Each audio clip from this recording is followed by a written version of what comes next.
Hello students, welcome you all. स्वागत है आप सभी का इजी प्रैप पर। आज मैं इस वीडियो में आपसे जिलेट एग्जाम स्ट्रेटजी डिस्कस करने जा रहा हूं। इस एग्जाम का पैटर्न क्या है, किस सब्जेक्ट से कैसे क्वेश्चंस आते हैं, कितने क्वेश्चंस आते हैं, इसके प्रिपरेशन को कैसे बूस्ट किया जाए, ये सब डिस्कशन करेंगे हम आज इस वीडियो में। तो बिल्कुल अंत तक बने रहिए इस वीडियो के साथ में। अभी सबसे पहला मैं बात कर रहा हूं आपसे एग्जाम पैटर्न की। अगर मैं जिलेट की बात करूं तो इसमें अगर टोटल नंबर ऑफ क्वेश्चंस की बात करें तो 100 क्वेश्चंस होते हैं। कैटेगरी वाइज क्वेश्चंस होते हैं, दो कैटेगरी में से तोड़ा गया है। कैटेगरी फर्स्ट में अगर हम बात करें तो 80 क्वेश्चंस होंगे एंड कैटेगरी सेकंड में अगर बात करेंगे तो 20 क्वेश्चंस होंगे। अब बात उठती है, सर ये कैटेगरी 1 और कैटेगरी 2 क्या है? तो कैटेगरी 1 में आपके जो एमसीक्यूज आएंगे उनमें 4 ऑप्शन में सिर्फ एक ही करेक्ट ऑप्शन होंगे। बिल्कुल ध्यान रखिएगा, 4 ऑप्शन में सिर्फ एक ही करेक्ट ऑप्शन होंगे। लेकिन कैटेगरी 2 जिसमें 20 क्वेश्चंस हैं उनमें एक से अधिक ऑप्शन करेक्ट हो सकते हैं। हो सकता है ए भी सही हो, बी भी सही हो सकता है बी और डी सही हो, ए और सी गलत हो। मोर देन वन ऑप्शन में बी करेक्ट। तो पहला चीज तो आपका क्लियर हुआ, कैटेगरी 1 और कैटेगरी 2 क्या है। अब बात आती है, सर ये मार्किंग स्कीम क्या है? सर कोई नेगेटिव मार्किंग भी है क्या? तो अगर आप फर्स्ट कैटेगरी की बात करेंगे तो फर्स्ट कैटेगरी में आपको हर एक क्वेश्चन के लिए 1 मार्क्स दिया जाएगा, हर एक सही क्वेश्चन के लिए। ठीक है, अगर आपने कुछ गलत टिक कर दिया तो ऑब्वियस सी बात है कि आपका 1/4 मार्क्स डिडक्ट हो जाएगा। कैटेगरी 1 की बात कर रहे हैं अभी। ठीक है, बिल्कुल ध्यान रखिएगा, कोई ओवरलैपिंग नहीं होनी चाहिए। ठीक है ना। अगर आपने more than one option tick कर दिया है तो वो भी इनकरेक्ट में काउंट होगा कैटेगरी 1 के लिए, और आपको मिलेंगे -1/4 मार्क्स।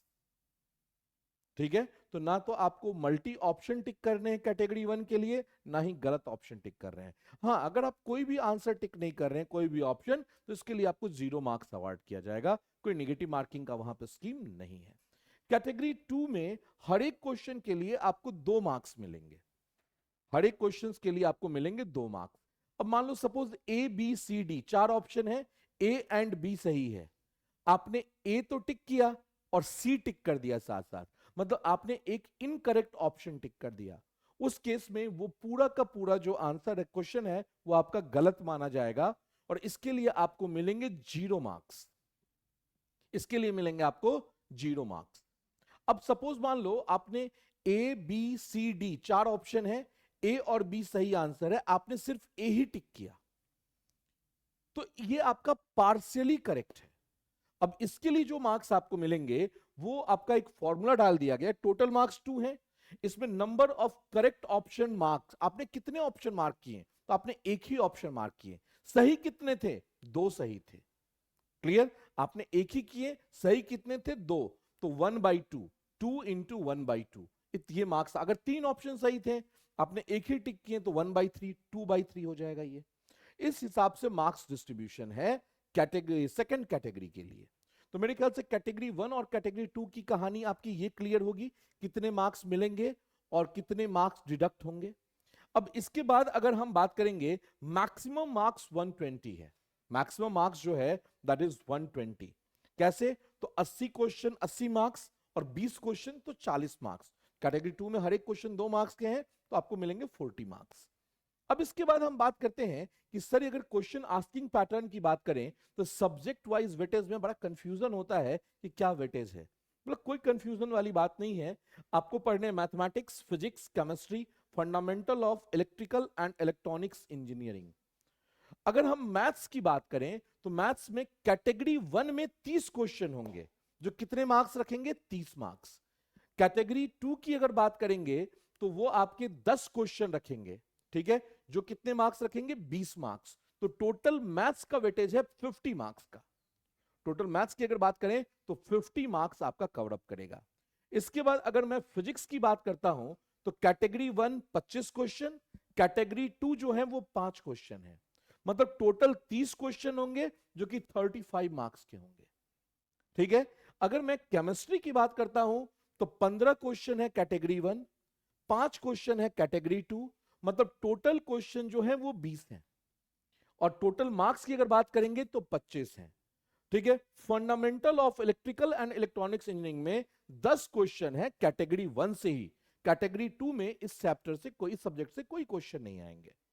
ठीक है, तो टोटल 120 मार्क्स का मैंने आपको डिस्ट्रीब्यूशन बता दिया। अब बातें उठती हैं क्या सर हम प्रिपरेशन कैसे करें, हम प्रिपरेशन करें कैसे? तो ऑब्वियस सी बात है कि आपका जो कोर्स सब्जेक्ट है वो फिजिक्स केमिस्ट्री मैथमेटिक्स है, जिस पे आपको जोर देना है। अगर आपको अच्छे कॉलेज चाहिए तो ऑब्वियस सी बात है मैथमेटिक्स का वेटेज 50 मार्क्स है, फिजिक्स का वेटेज 35 और केमिस्ट्री का 25। तो आपको ऑब्वियस सी बात है तीनों सब्जेक्ट में बैलेंस बना के रखना है, एमसीक्यूज की प्रैक्टिस करने हैं। ठीक है, जबरदस्त प्रैक्टिस करना है आपका एमसीक्यू का, क्योंकि जितने एमसीक्यूज लगाएंगे ऑब्वियस सी बात है उतना ही आपका जो प्रिपरेशन होगा वो बूस्ट होगा। सर टाइम मैनेजमेंट नहीं हो पाता है, प्रिपरेशन जब करते हैं तो टाइम, मैथ्स पढ़ते हैं तो फिजिक्स छूट जाता है, फिजिक्स पढ़ते हैं तो केमिस्ट्री छूट जाता है। तो आपको करना क्या है कि आप एक टाइम स्लैब सेट करो। सपोज मैं आज पढ़ रहा हूं मैथ्स और फिजिक्स, ठीक है, कल मैं पढ़ूंगा मैथ्स और केमिस्ट्री, फिर मैं आपको पढ़ूंगा फिजिक्स और केमिस्ट्री। तो टाइम स्लैब सेट कर दो, या तो वो 3-3 दिन का टाइम फ्रेम हो, ठीक है, या फिर 4-4 दिन का हो, या फिर डेली का टाइम फ्रेम हो, आप वो सेट कर लीजिए। और रूटीन जो है आपको फॉलो करना है। कभी भी आप 30 दिन का शेड्यूल मत बनाइए, शेड्यूल हमेशा 3 से 4 दिन का बनाइए। छोटे छोटे लॉट में शेड्यूल बनाइएगा, शेड्यूल सक्सेस होगा। अगर 30 दिन का बना लेते हैं तो शेड्यूल जो है वो दूसरे या तीसरे दिन आपका खराब होने वाला है, बिल्कुल ध्यान रखिएगा। तो छोटे छोटे प्लानिंग कीजिए कि आज हमें मैथमेटिक्स में ये चैप्टर का ऑब्जेक्टिव लगाना है, फिजिक्स में ये चैप्टर पढ़ना है थ्योरी, ठीक है, केमिस्ट्री में हमें इतने ऑब्जेक्टिव क्वेश्चंस लगाने हैं। नंबर ऑफ ऑब्जेक्टिव्स और थ्योरी दोनों को आपको बैलेंस बना के रखना है। ठीक है, तो ये आपकी स्ट्रेटजी होनी चाहिए फर्स्ट स्टेज में। अभी टाइम है आपके एग्जामिनेशन में, तो आराम से आप प्रिपरेशन को बूस्ट कर सकते हैं। ठीक है, नेगेटिव मार्किंग की अगर हम बात करेंगे तो मार्किंग स्कीम हमने आपसे ऑलरेडी डिस्कस कर लिया है कि क्या मार्क्स मिलेंगे, किस कैटेगरी के लिए कितने मार्क्स, क्या नेगेटिव क्या पॉजिटिव, ये हमने आपको ऑलरेडी बता रखा है।